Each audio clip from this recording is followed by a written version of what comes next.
protocol moves for this commission.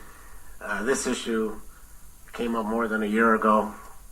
I was approached whenever we had an employee thing at the park or the breakfast or whatever by this division and people in this division. I says, hey, I don't really want to discuss with you. There's an audit going on. Well, now that the audit's gone on, I want to review the audit because I'm hearing things, and I have for the last year, of what's wrong with this department, and why it's a safety problem and why it's an efficiency problem. We heard from a young gentleman today who pointed the finger directly at the people that run the division that are not qualified to run the division. I don't know if that's true or not, but I think we need to be concerned about what's going on. Now that we have an audit, at least I have something to look at, to evaluate.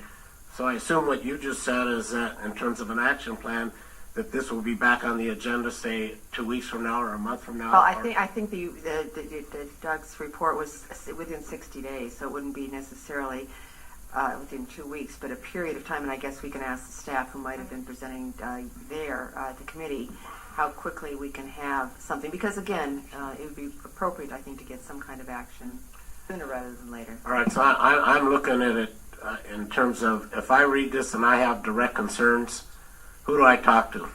Do I have to wait for another commission meeting, or do I talk to? No, we'd be happy to sit down with you and bring together the people that were involved in the audit. We had a good presentation this morning by the auditor. Okay.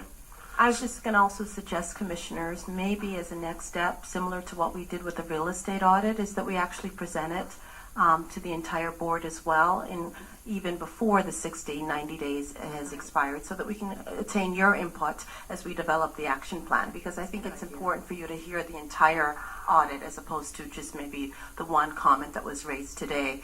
So just as a suggestion, as a way forward as well, if that would be okay with the audit committee. Can I suggest, obviously the two members of the audit committee received the audit. Obviously, Dave has received it. I didn't see, Robin and I have not. So could you at least cause the two other commissioners to have the audit that was presented, and then perhaps an interim report after we've all digested and read the audit as to, here's what the audit, here's what was presented to committee, here's where we are in developing the next steps, so that at least we have it fully on the board for that consideration, rather than waiting 60 to 90 days, because that's getting very close to... See, I'm not clear. See, I just sat down and I saw the audit report in front of me. I thought we all had the audit report. But you're very special. And although the audit... How did I end up with the audit report? It's supposed to have gone there. I don't know. Maybe it was left up there by one of the board members. I don't know. But we'll make sure everyone gets a copy. And actually, although the audit committee was gracious to give us 60 to 90 days, I don't want to wait that long to come back with an action plan.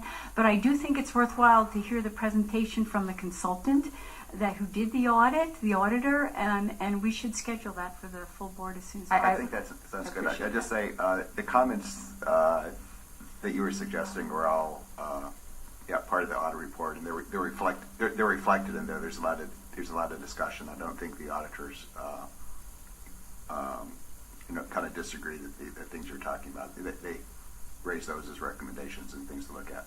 But in addition to scheduling that, though, in the meantime, I think it would be appropriate, right, if the person to talk to probably best is the auditors. That if you want to call them direct, if you want to pass on that information, you want to call them directly.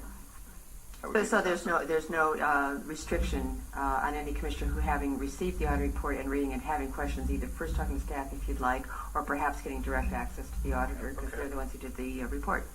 So at least we will then all have had that comprehensive background and being able to review it and have an item on our agenda as reasonably as possible in terms of where we're going with both the audit and our action plan. Thank you. All right.